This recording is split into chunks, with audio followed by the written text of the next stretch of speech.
Hello बच्चों, welcome back to online physics class. Basically अपना chapter number first खत्म हो गया था। उसमें हमने थ्योरी कंप्लीट कर ली है और आपको पीडीएफ में मैंने सेंड कर दी है। नोट्स अच्छे से बना के सेंड कर दिए हैं। अब उसको आप अच्छे से पढ़िए, तैयार कीजिए और बुक के भी क्वेश्चन करते रहिए साथ साथ में। और देखो, जैसे जैसे थ्योरी होती है वैसे वैसे साथ साथ में क्वेश्चन करते रहो, तब तो आप क्वेश्चन कर पाओगे सभी। लास्ट में ये सोचोगे कि लास्ट में करेंगे, एक बार थ्योरी पढ़ लेते हैं उसके बाद ही कुछ नहीं होगा, तो साथ साथ में क्वेश्चन करते रहो। अब देखो, नोट्स में एक थोड़ी सी मिस्टेक हो गई है, टाइपिंग मिस्टेक है, उसको कंप्लीट सही कर लेना। तो आप अपने नोट्स निकालिए और उसमें एक आवेश लक्षण का टॉपिक है। जो आवेश के बारे में पढ़ा, उसके आवेश के गुणधर्म पढ़े थे, उसमें एक आवेश लक्षण से संबंधित एक टॉपिक पढ़ाया है मैंने। और उसमें एक न्यूट्रॉन छह की बात, प्रोटॉन छह की बात की है मैंने कि प्रोटॉन छह क्या होता है। तो P बराबर मैंने इक्वेशन लिखी है, न्यूट्रॉन प्लस इलेक्ट्रॉन। यहाँ पे देखो इलेक्ट्रॉन रख दिया था मैंने गलती से, यहाँ पे आएगा पॉजिट्रॉन आएगा, तो यहाँ पे आप प्लस कर लेना E प्लस, क्योंकि आवेश लक्षण देखेंगे तो यहाँ पे +1 है, यहाँ पे 0, यहाँ पे क्या रहेगा +1 हो जाएगा। तो यहाँ पे आप उसको करेक्शन करके यहाँ पे माइनस उसको प्लस कर लेना। एक सिली मिस्टेक है, उसको ठीक कर लेना। और देखो एक मिस्टेक अपने तो वीडियो नंबर 7 है उसमें थोड़ी सी मिस्टेक हो गई है। लेक्चर नंबर 7 किया है, उसमें मैंने द्विध्रुव के बारे में पढ़ाया है आपको, और द्विध्रुव की अक्ष पर विद्युत क्षेत्र की तीव्रता का मान निकाला है। तो ये अपना द्विध्रुव है, इस साइड माइनस क्यू लिया है, इस साइड प्लस क्यू लिया है, बीच की दूरी d है। और इसकी अक्ष पर विद्युत क्षेत्र की तीव्रता निकाल लेते हैं। मान लो यहाँ से r दूरी पर, इसके मध्य बिंदु से r दूरी पर विद्युत क्षेत्र की तीव्रता का मान निकालना है। यहाँ पे कोई बिंदु P है। अब देखो, यहाँ पे थोड़ी सी मैंने डायरेक्शन गलत बता दी थी आपको, और मैं बताना वही सही चाह रहा, लेकिन वो गलती से हो गई, इधर उधर हो गई। तो आप देखो, इसमें सिंपली देखते हैं, विद्युत क्षेत्र की दिशा प्लस से तो बाहर की ओर होती है, तो प्लस के कारण विद्युत क्षेत्र की दिशा बाहर की ओर जाएगी E प्लस, और माइनस के कारण विद्युत क्षेत्र की दिशा माइनस की ओर आती है, तो ये E माइनस आएगा। तो यहाँ पे इसको आप ठीक कर लेना, इस साइड E माइनस होगा, इस साइड E प्लस होगा। ये दो मिस्टेक थी अपने। तो और बिल्कुल ठीक है, आगे का डायरेक्शन इसमें बिल्कुल करेक्ट है, उसमें कोई दिक्कत नहीं है, केवल ये थोड़ा सा मिस्टेक था, उसको ठीक कर लेना। और देखो, हो सकता है किसी और लेक्चर में छोटी मोटी मिस्टेक रह जाए, तो आप उसको चेक करके मेरे को मैसेज कर देना, यानी किसी के नजर में आती है मिस्टेक तो आप कमेंट में डाल देना, या फिर मेरे को मैसेज कर देना कि यहाँ पे सर आप हमको डाउट है, ये सही है या गलत है, तो मैं उसको फिर से एक बार चेक कर लूंगा। ये थोड़ी दो मिस्टेक थी। अब देखो, आज इसके कुछ न्यूमेरिकल क्वेश्चन कर लेते हैं अपने। दो तीन बच्चों ने मेरे से 2-3 क्वेश्चन भी किए हैं, जो आपके एग्जाम्पल है वो। तो एक तो एग्जाम्पल है 1.8, ये समझा रहा हूं मैं 1.8। अब देखो, अपने साथ पहले तो अपनी नोटबुक रखो और बुक लेके बैठो अभी, क्योंकि बिना बुक के आपके मैं पूरा क्वेश्चन बोलूंगा, यहाँ पे लिखूंगा नहीं, बोलूंगा केवल। तो आप उस बुक में ये क्वेश्चन नंबर, एग्जाम्पल नंबर निकाल के उसके बाद इसको अच्छे से समझो। तो बुक आपके साथ में होने चाहिए। आज मैं इसके कुछ एग्जाम्पल करवाऊंगा, और इसके बाद लास्ट के आंकी क्वेश्चन है आपके, न्यूमेरिकल क्वेश्चन है, वो सॉल्व करवाऊंगा। इनके अलावा मैं कुछ सभी नहीं करवा पाऊंगा। इनके अलावा जो भी आप बचते हैं उनको आप खुद सॉल्व करो। उसके बाद अगर आपसे नहीं आता है तो आप मेरे को मैसेज कर देना, मैं आपको फिर से उसका सॉल्यूशन बता दूंगा। एम दे रखा है आपको 200 ग्राम। एक उपनिष्ठ बिंदु से दोनों कुचालक धागे जिसके प्रत्येक की लंबाई एल दे रखा है 40 सेमी द्वारा लटकाए गए हैं। दोनों गोले समान आवेशित हैं। समान का अर्थ हुआ दोनों पर आवेश का मान कितना है, समान है। Q1 बराबर कितना दिया है, Q2 दिया है साम्य अवस्था में। और देखो, प्रकृति भी समान है, ये प्लस है तो ये भी क्या है प्लस, जैसे ये प्लस दे रहा हूं तो ये के ऊपर भी क्या आएगा, प्लस आवेश आएगा। साम्य अवस्था में इनके बीच की दूरी यानी कि R का मान दे दिया आपको 4 सेमी। तो प्रत्येक गोले पर आवेश का मान ज्ञात करो। तो बस के लिए देखो, इस सारी सीजीएस में मात्रक दिए हैं आपको, इसको केस में चेंज कर लो। ग्राम में है तो इसको केजी में चेंज करो, 1000 से भाग लग जाएगा, 0.2 केजी आ जाएगा। ये अपना सेमी में है तो ये देगा 40 इंटू 10 की घात -2 मीटर। ये कितना हो जाएगा 4 इंटू 10 की घात -2 मीटर। ठीक है। अब देखो जैसे क्वेश्चन में बोला है इसके अनुसार दो विद्युत गोले हैं और आवेशित हैं, उनको लटकाया जाता है। अब देखो दोनों पे समान आवेश है, इसका अर्थ हुआ एक दोनों पे प्लस आवेश ले रहे हैं। तो देखो जब दोनों को लटकाएंगे तो ये क्या होगा, दोनों के बीच में समान प्रकृति के आवेश होने के कारण प्रतिकर्षण लगेगा। प्रतिकर्षण से ये एक दूसरे से दूर हटेंगे, एक यहाँ पे आ गया और एक यहाँ पे आ जाएगा। अब देखो अब दूर हट रहे हैं तो ये बीच की साम्य अवस्था थी, इनकी जब इनके आवेश नहीं होता तो ऐसे लटकते, तो इनसे मान लो इस अक्ष से ये थीटा कोण बना रहा है तो ये कितना बनाएगा, थीटा कोण ही बनाएगा। अब एक दूसरे के समान प्रकृति होने के कारण ये एक दूसरे के विपरीत दिशा में क्या लगाएंगे, बल। तो ये इस साइड F बल लगा रहा है, इसके ऊपर भी कितना लग रहा है, F, और समान होगा दोनों बलों का मान। अब दूसरी बात ये देखते हैं, बीच की दूरी दे रखी है आपको, कितना है 4 सेमी है। अब देखो इसमें कण में द्रव्यमान भी है, द्रव्यमान होने के कारण ये नीचे की ओर mg बल लगेगा, mg नीचे की ओर कौन सा बल लगेगा, mg, यानी कि किसी द्रव्यमान वाली वस्तु में हमेशा गुरुत्वाकर्षण बल लगता है mg नीचे की ओर। अब नीचे की ओर बल लगने का इस धागे में क्या आ जाएगा, तनाव उत्पन्न हो जाएगा T, क्योंकि किसी धागे से अपन कोई द्रव्यमान लटकाते हैं तो धागे में क्या रहता है, तनाव T आ जाता है, तो इसके ऊपर की ओर तनाव T आ जाएगा। अब तनाव T के घटक देखें, ऊर्ध्वाधर घटक तो कितना होगा, इसका घटक ऊर्ध्वाधर, इसके साथ देखो यहाँ पे थीटा है तो ये भी कितना होगा, थीटा कोण ही होगा, तो ये कितना हो जाएगा T कोस थीटा, और इस साइड इसका कितना मान आ जाएगा, T साइन थीटा। यहाँ पे देखो इसका फिर से यहाँ पे भी ऐसे साइन घटक हो जाएगा T, इस यहाँ पे भी थीटा कोण है तो ये हो गया T कोस थीटा, और इस साइड क्या आ जाएगा, T साइन थीटा।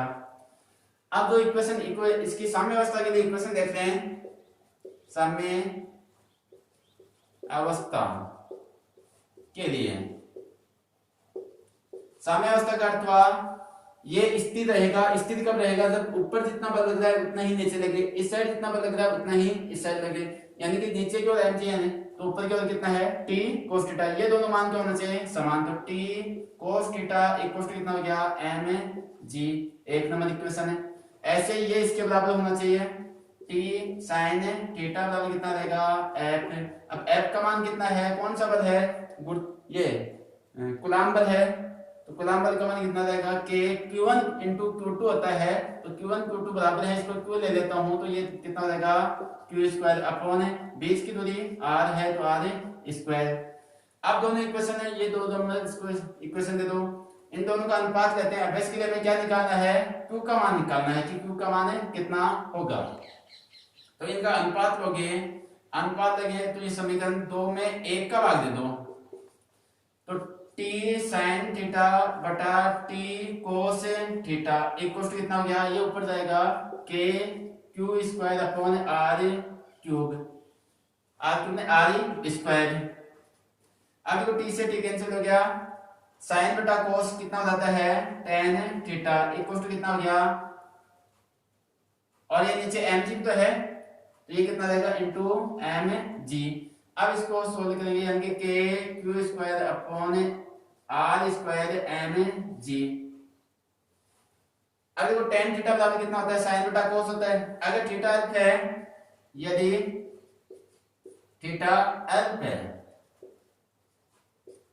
हो तो अल्फ क्यों, क्योंकि देखो ये दूरी बीच की दूरी है ना, वो 4 सेमी दी है, और लंबाई कितनी दी है आपको, 40 सेमी दी है। इसका अर्थ ये बहुत ही ज्यादा लंबी है, ये छोटी सी है, इसका अर्थ ये पास में, यानी कि अल्प दूरी पर रहेंगे।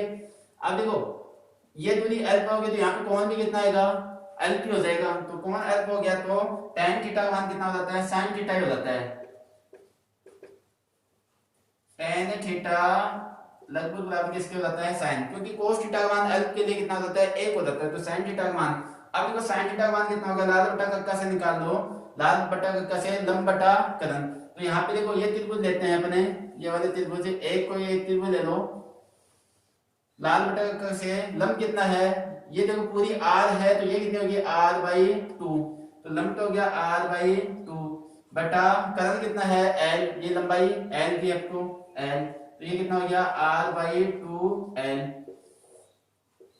अब देखो इसको आगे सोल्व करते हैं तो यहाँ पे कितना रहेगा साइन थीटा टेन थीटा की जगह साइन थीटा का मान है आर बाई टू एल बराबर कितना हो गया K Q square upon R square M G.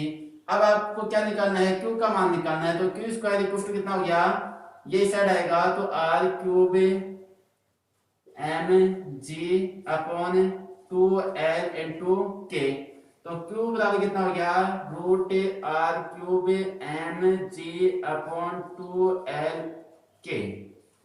अब क्या करोगे देखो आर का मान दे रखा है आपको 4 इंटू 10 की घात माइनस 2, यहाँ पे रख देना। एम का मान दे रखा है 0.2, जी का मान गुरुत्वीय त्वरण 10 ले लेना, 10 रख देना यहाँ पे। 2 एल का मान दे रखा है आपको 40 इंटू 10 की घात है माइनस 2, के का मान आप जानते हो 9 इंटू 10 की पावर है 9, और इसको रख के सॉल्व कर लेना आपका आंसर आ जाएगा। तो ये था आपका एग्जाम्पल नंबर 1.8। एक बार अगर आपको नहीं समझ में आया हो तो एक बार फिर से वीडियो को रिवाइज करके एक बार फिर से स्टार्टिंग से इसको फिर से समझ में आ जाएगा। अब अपना एक एग्जाम्पल और पूछा है, एग्जाम्पल नंबर 1.12 1.12 निकालो, नोटबुक में निकालो 1.12 एग्जाम्पल नंबर है। अब देखो 1.12 क्या कह रहा है, 4 समान आवेश प्रत्येक क्यू मान का है, यानी कि 4 समान आवेश लेने प्रत्येक का मान कितना है क्यू। एक भुजा वाले वृत्त के चारों कोने पर स्थित है। एक वृत्त ले रहे हैं, जैसे ये वृत्त है, भुजा कितनी है ए, इसके प्रत्येक कोने पर क्यू आवेश स्थित ये भी क्यू है, यहाँ पे भी क्यू है, यहाँ पे भी क्यू है और यहाँ पे भी क्यू है, चारों कोनों पर स्थित है। प्रत्येक आवेश पर शेष आवेशों के कारण परिणामी बल प्रत्येक आवेश पर निकालना है। यानी कि जैसे मान लो इस पे बल निकालता हूं, इस पे बल निकालता हूं, तो देखो सिंपली बात करें, इस पे बल निकालना चाहूं तो कितना बल आएगा, इसके द्वारा बल लगेगा, एक इसके द्वारा लगेगा, एक इसके द्वारा लगेगा, 3 बल लगेंगे। यहाँ पे भी कितने हैं, एक इसके द्वारा, एक ऐसे ही, एक इसके द्वारा। तो अपने जब प्रत्येक का बल निकालेंगे तो प्रत्येक अन्य आवेश के द्वारा इस पे बल लगाया जाएगा। तो देखो बेसिकली अपन किसी एक आवेश पे निकाल लेते हैं और उतना ही मान सब पे आएगा, क्योंकि देखो सबके लिए जैसे इसके लिए निकालोगे तो इसकी यहाँ से दूरी a है, यहाँ से दूरी a है, यहाँ से दूरी जो भी आएगी वो निकाल लीजिए। इसके लिए निकालेंगे तो ये a और ये विकीर्ण आ जाएगा, ठीक है। तो सबके लिए सेम कंडीशन आएगी, केवल डायरेक्शन आपकी अलग अलग हो सकती है और सेम वैल्यू आएगा। तो अपन जैसे बुक में इसके ऊपर निकाला हुआ है, इसी के ऊपर निकाल लेते हैं। तो पहली बात तो ये समझो यहाँ पे कौन कौन से बल लगेंगे। अब इसके द्वारा इस पे बल लगाया जाएगा, प्लस है, जैसे परिमाण समान है, यानी कि मान भी दोनों का समान ले रहे हैं, जैसे ये प्लस है तो ये भी कितना है प्लस ही है, प्लस के कारण प्रतिकर्षण बल लगेगा, तो इसमें बाहर की ओर ये क्या लगेगा बल लगाएगा। तो इस साइड कितना ले देता हूं मैं F1, ठीक है। अब ये भी क्या लगेगा, इस साइड लगाएगा बाहर की ओर, इसके द्वारा कितना हो जाएगा F2। तो देखो ये इस दिशा में लगा रहा है, ये इस दिशा में लगा रहा है, एक ये वाला कहां से, इसको आप ऐसे मिलाओगे तो ये विकीर्ण आ जाएगा, ये इस साइड लगाएगा तो इसका बल के साइड आएगा इस तरफ F3 ले लेता हूं मैं, ठीक है। अब देखो सिंपली बात करें, पहले तो ये दूरी निकालें क्योंकि ये भी दी हुई है और ये भी दी हुई है, पहले अपन को ये दूरी चाहिएगी। तो अपने करण चाहिए, आधार है लंब है, तो करण स्क्वायर बराबर कितना होता है आधार स्क्वायर प्लस लंब स्क्वायर, तो ये कितना मान लो कितना रहेगा, करण स्क्वायर बराबर आधार स्क्वायर का अर्थ a square plus a square लंब स्क्वायर बराबर 2a स्क्वायर, तो k बराबर कितना हो गया √2a, तो ये मान कितना रहेगा √2a, ये लिख देंगे, रूट के बाहर a है तो ये मान आ गया। अब अपने प्रत्येक का बल निकालेंगे, चलो इसको पॉइंट पे दे देते हैं अपने, जैसे a को बिंदु दे दिया, इसको b दे दिया, इसको c दे दिया, इसको d दे दिया, तो अपने पास से db बराबर कितना आ गया √2a, ठीक है। अब a बिंदु वाले आवेश के कारण b पर बल, ए के कारण है बी पर बल। तो F बल लिया मैंने, कितना रहेगा K, परिमाण समान है तो K Q1 Q2 की Q स्क्वायर हो गया, बीच की दूरी A, तो K Q square upon A square. F2 का मान कितना रहेगा, सेम वही कंडीशन है, बीच की दूरी A है, आवेश Q है, तो कितना रहेगा K Q square upon A square. अब देखो यहाँ पे एक बल इस साइड खींच रहा है, ये तीसरा बल इसके बाद में बात करते हैं, इन दोनों की बात करते हैं पहले। तो एक बल इस साइड है, एक बल इस साइड है, यानी कि ये परपेंडिकुलर डायरेक्शन आ रही है और दोनों का समान है मान भी क्या है, समान, क्योंकि बीच की दूरी देखो वैल्यू देख लो आप, समान आ रही है, इसका अर्थ दोनों F1 F2 क्या है, समान है। अब एक बल इस साइड खींच रहा है, एक बल इस साइड, परिमाण समान रूप से है, तो क्या रहेगा, परिणामी बल क्या आएगा, इनके बीच में से आ जाएगा। तो इन दोनों का परिणामी निकाल लेते हैं, F इक्वल टू कितना रहेगा। अब देखो परिणामी कैसे निकालते हैं, 11वीं क्लास में हमने त्रिभुज के नियम से आर बराबर नहीं पढ़ा था, root P square plus Q square plus 2pq cos theta. Same वही मेथड लगाना है, यहाँ पे p की जगह कितना है f1, q की जगह कितना है f2, तो कितना रहेगा f1 square plus f2 square plus 2f1 f2 और cos, दोनों के बीच में एंगल कितना है 90 डिग्री है, तो cos 90, तो cos 90 का मान कितना हो जाएगा 0, तो ये तो हो गया 0, और ये कितना हो गया f इक्वल टू, आपको ये भी पता है कि f1 बराबर कितना है f2 है, दोनों का मान समान है, तो कितना हो गया f बराबर रूट f1 ले लेता हूं दोनों को, f1 square plus f1 square कितना हो गया रूट 2f1 आ जाएगा, एक समीकरण तो ये आ गया। अब देखो f3 कितना है, इस साइड कितना आ गया f आ गया टोटल, f डैश दे देता हूं इसको मैं, डैश f डैश, और इन दोनों का f मान लिया मैंने, ये कितना हो गया ये दो, ठीक है। तो इस साइड f डैश मतलब कितना आ गया रूट 2f। अब एक तीसरा पद हो गया f3, f3 बराबर कितना होगा, वही दोनों आवेश का गुणनफल है k q1 q2 यानी q स्क्वायर अपॉन बीच की दूरी रूट 2a का होल स्क्वायर। अब होल स्क्वायर करोगे तो k q square upon 2a square, ये मान आ गया।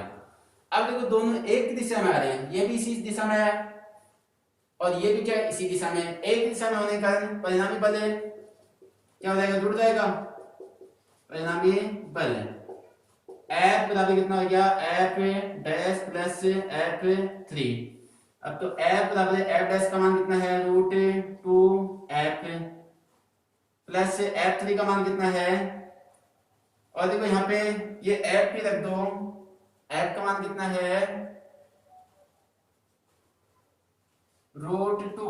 अब देखो दोनों को समान दिया है तो ये F बराबर हो जाएगा, ये भी F बराबर F1 F2 बराबर F है, तो F के बराबर है, ये भी इसके बराबर है, तो कितना हो गया F का मान रख दो k q square upon a square. अब ये सारे मान रख दो, कितना हो गया k q square upon a square plus ये कितना हो गया k q square upon 2a square. तो f इक्वल टू कितना रहेगा, इसमें से कॉमन ले लो जो आ रहा है k q square upon a square, यहाँ पे कितना बच गया रूट 2 प्लस 1/2, ये मान आ जाएगा यहाँ पे। परिणामी बल कितना आया f इक्वल टू k q square upon a square into root 2 plus 1/2। अब देखो ये मान आ गया, ये किस पे आया है, इस आवेश पे आएगा, ऐसे इस पे निकालोगे सेम ऐसी कंडीशन बनेगी, इसके द्वारा इस साइड, इसके द्वारा इस साइड और इसके द्वारा इस साइड, वही तीनों कंडीशन ये आएंगी, ठीक है। तो इस पे भी कितना आएगा, यही मान आ जाएगा फिर, तो इस पे भी सेम यही मान आएगा, इस पे भी ये, तो लास्ट में नीचे लिख दोगे अतः प्रत्येक आवेश पर बल का मान ये होगा, ठीक है। तो यहाँ पे अपने टॉपिक खत्म होता है। अब देखो लास्ट के अंतिम क्वेश्चन है चैप्टर के, सेकंड क्वेश्चन देख रहा हूं मैं, कुछ क्वेश्चन करवा रहा हूं, उसमें से आप जो समझ नहीं आता है वो मेरे से पूछ सकते हो। एक है दो समान धातु के गोले, दो समान धातु के गोले, एक पर आवेश दिया है अपने पास है, एक पर आवेश है +10 माइक्रो कुलाम, दूसरे पर Q2 का मान दिया है -20 माइक्रो कुलाम। आवेशों को आवेशित किया गए हैं, इनसे संपर्क में लाकर एक दूसरे को फिर से पुनः दूर रखने पर अवस्था में बलों के अनुपात का मान निकालना है। तो देखो अच्छे से क्वेश्चन को पढ़ना। पहले क्या किया है, दो आवेश दिए हैं, इनके मध्य बल निकालना है F। इसके बाद भी क्या करना है, इन दोनों आवेशों को, जैसे ये दोनों आवेशित हैं, इस पे कितना है 10 माइक्रो कुलाम है और इस पे -20 माइक्रो कुलाम है। पहले अलग अलग थे, तब इसमें बल देखना है। अब इसके बाद क्या किया, इन दोनों को आवेशित गोलों को एक दूसरे के पास में लेके आए, संपर्क में लाए और वापिस इनको उतनी ही दूरी पर अलग अलग रख दिया, जैसे r दूरी है। इसके बाद बल कितना होगा, तो वो दोनों का अनुपात निकालना है। बाद वाला बल F डैश ले लेंगे, ठीक है, इन दोनों का अनुपात निकालना है। तो मैं इसके लिए देखो F इक्वल टू कितना आएगा, प्रारंभ में F इक्वल टू कितना होता है, K Q1 है Q2 अपॉन है R स्क्वायर होता है। माइक्रो है तो इसको आप माइक्रो में रहने दो, क्योंकि अपन माइक्रो में सॉल्व करने की, तो उससे Q कैंसिल हो जाएगा, कोई दिक्कत नहीं है। तो कितना हो गया, देखो मान रखोगे, K को K ही रख लो, Q1 का मान 10 है इनटू Q2 का मान 20 है, तो -20 बटा R स्क्वायर को R स्क्वायर रख दो, क्योंकि मान नहीं दिया, ये कैंसिल हो जाएगा। पहला इक्वेशन आ गया। ऐसे F डैश संपर्क में लाने के बाद, संपर्क में लाने के बाद आवेश, अब देखो एक दूसरे को संपर्क में लाएंगे, पहले तो आवेश निकालते हैं, Q डैश कितना हो जाएगा। हमने जब आवेश के बारे में पढ़ा था, वहां पे पढ़ा था कि जब किसी आवेशित वस्तु को दूसरी चालक अनावेशित वस्तु के पास में लाया जाता है, तो वो भी क्या होती है, आवेशित। इसका अर्थ तो जैसे ही पास में लाओगे, इनके बराबर बराबर आवेश से वितरित हो जाएगा। जितना कम ज्यादा है, एक दूसरे को स्थानांतरित करके एक दूसरे पर बराबर आवेश ले आएंगे, तो कितना रहेगा, यानी कि बराबर का औसत आवेश आ जाएगा Q1 प्लस Q2 बटा 2। Q1 का मान है 10 प्लस माइनस Q2 का मान है -20, तो -20 बटा 2 कितना बच गया, माइनस का 10, माइनस के 10 में 2 का भाग दिया, तो -5 माइक्रो कुलाम। अब यहाँ पे बल निकाल लो F डैश। अब वापिस उनको वापिस उसी पोजीशन में रख दिया, तो F डैश कितना रहेगा, K Q1 Q2। अब देखो Q1 और Q2 का मान दोनों पे समान आ गया, तो Q डैश स्क्वायर हो जाएगा डिवाइड बाई R स्क्वायर, वही दूरी रहेगी। तो K Q का मान कितना है, स्क्वायर हो जाएगा, तो ये हो गया इंटू 25 बटा R स्क्वायर, ठीक है। अब इनका अनुपात लेना है आपको, अनुपात के लिए बोला है ना, हाँ अवस्था में अनुपात। तो समीकरण है, इसको 2 दे दो, समीकरण 1/2 अनुपात लो F बटा F डैश बराबर कितना हो गया, F का मान K इंटू 10 गुना 20 बटा R स्क्वायर। अब देखो अनुपात से अनुपात ये उल्टा हो जाएगा, तो कितना हो गया, R स्क्वायर बटा K इंटू 20। अब देखो K से K कैंसिल, R स्क्वायर से R स्क्वायर कैंसिल, 20 नहीं, यहाँ पे कितना है 25। अब देखो ये 5 के बड़े से 2 बार, ये कितनी बार गया 5 बार, ये 5 से 4 बार, तो कितना गया 8। अनुपात कितना गया 8 अनुपात 1, तो आंसर कितना रहेगा 8 अनुपात 1 आंसर आ जाएगा। और देखो हाँ एक चीज और, यहाँ पे ये माइनस का था F1, ये समीकरण 1 में, तो ये माइनस है, तो ये ऊपर कितना रहेगा -8 अनुपात 1 हो जाएगा इसका आंसर, ठीक है। तो ये क्वेश्चन होता है। थर्ड क्वेश्चन दिया है, ए भुजा वाले एक समबाहु त्रिभुज के शीर्ष ए तथा बी पर समान आवेश Q है, त्रिभुज के सी बिंदु पर विद्युत क्षेत्र की का परिमाण ज्ञात कीजिए। यानी कि क्या दिया है, एक समबाहु त्रिभुज दिया है आपको, जैसे ये समबाहु त्रिभुज है, समबाहु का अर्थ हुआ प्रत्येक भुजा क्या है, समान है। ये ए है तो ये भी ए है, ये भी ए है, और प्रत्येक कोण कितना होता है 60 डिग्री। ठीक है, अब ए और बी पर जैसे ये ए लिया है मैंने, ये बी दिया है, इस पे क्या दिया है, क्यू आवेश रखा है, तो यहाँ पे कितना है क्यू आवेश है, यहाँ पे कितना है क्यू आवेश रखा है। और आपसे बोल रहा है कि बिंदु सी पर विद्युत क्षेत्र का परिमाण निकालना है। अब देखो यहाँ पे अपन को क्यू आवेश दिया, यानी कि प्लस का क्यू दिया है, प्लस का क्यू दिया है, तो यहाँ पे प्लस के कारण विद्युत क्षेत्र की तीव्रता बाहर की ओर होती है, तो परिणामी कितना इस साइड जाएगा बाहर की, और इस साइड विद्युत क्षेत्र की तीव्रता E1 ले लेता हूं मैं इसको। अब इसके कारण प्लस है तो इसके कारण भी बाहर की ओर निकलेगी, तो इसके कारण भी ये इस साइड आ जाएगा, E2 ले लेता हूं। ठीक है, अब देखो विद्युत क्षेत्र का तीव्रता का समीकरण कितना होता है, ए ई बराबर के क्यू अपॉन आर स्क्वायर होता है। आर के लिए कितना है, ए है, तो ए स्क्वायर हो गया। ठीक है, अब देखो यहाँ पे 60 डिग्री है, तो ये भी कितना होगा 60 डिग्री होगा, शेष सब दोनों के कॉमन है। अब एक तीव्रता इस साइड है, एक तीव्रता इस साइड है। अब देखो इसके लिए भी मान निकालोगे, जैसे ए E1 हो गया, ऐसे ही E2 का मान निकालोगे तो कितना आएगा के क्यू अपॉन ए स्क्वायर, वही सेम कंडीशन हो जाएगी। ठीक है, इसके लिए भी यही है, दोनों का मान समान है और एक दूसरे पर 60 डिग्री की कोण पर है, तो परिणामी क्या आएगा, इन दोनों के बीच में से आएगा, तो इस साइड क्या जाएगा, परिणामी ई आ जाएगा। अब इस परिणामी ई का मान निकालना है, तो देखो वही फॉर्मूला अपना आर स्क्वायर बराबर है P square plus Q square plus 2pq cos theta, तो ई परिणामी कितना रहेगा, पी स्क्वायर की जगह E1 square plus P2 Q की जगह E2 square plus 2E1 E2 cos कितना डिग्री है, 60 डिग्री है, बेस में एंगल कितना है 60।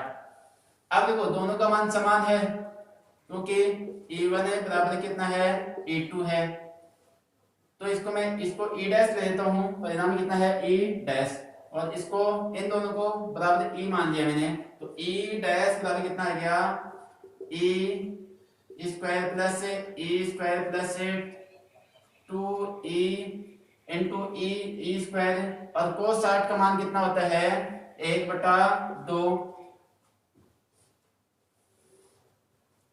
दो देखो अब 2 से 2 कैंसिल, तो E dash equal to E square plus E square plus E square कितना आ गया √3E स्क्वायर। अब देखो E स्क्वायर रूट से स्क्वायर हट जाएगा, 3√3E आ गया। अब मान रख दो E डैश बराबर है √3E का मान कितना है के क्यू अपॉन ए स्क्वायर, ये क्या आ गया इसका परिणामी विद्युत क्षेत्र की तीव्रता का मान आ गया। तो इस प्रकार से आप कर लोगे। अब देखो सेम ऐसा ही एक क्वेश्चन आगे दिया है अपन को,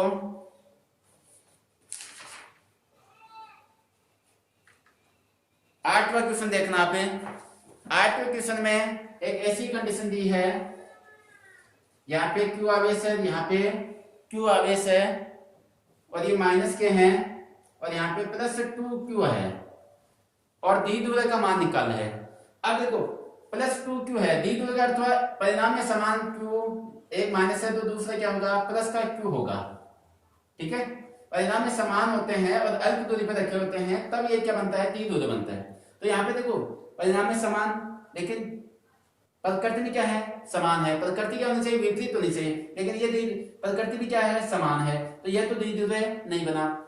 अब इससे बात करें तो परिणाम में देखो q है, तो यहाँ पे क्या है 2q है, इसका अर्थ एक q इस साइड भाग ले ले, इसका 2q में से एक q इस साइड भाग ले ले, तो एक तो द्विध्रुव ये बन गया, एक द्विध्रुव ये बन गया। ठीक है, तो द्विध्रुव का मान निकालना है, तो द्विध्रुव की दिशा माइनस से प्लस की ओर होती है, तो इस साइड द्विध्रुव जैसे P1 आ जाएगा, इसके लिए माइनस से प्लस की ओर, तो इसके लिए इस साइड आ जाएगा P2 आ जाएगा, और सेम यही कंडीशन लग जाएगी। ठीक है, और इसको सॉल्व कर लेना इसी प्रकार से, यहाँ पे E है वहां पे T हो जाएगा, ये क्वेश्चन भी हो जाएगा। आज अपन यहीं तक इसको न्यूमेरिकल सॉल्व करते हैं, इसके बाद अपना चैप्टर नंबर 2 स्टार्ट करेंगे। इस चैप्टर से अगर कोई क्वेश्चन आपको नहीं समझ में आया तो मेरे को मैसेज कर देना, वो आपको फिर से मैं समझा दूंगा। तो आज के लिए इतना ही, थैंक यू, धन्यवाद, जय हिंद, जय भारत।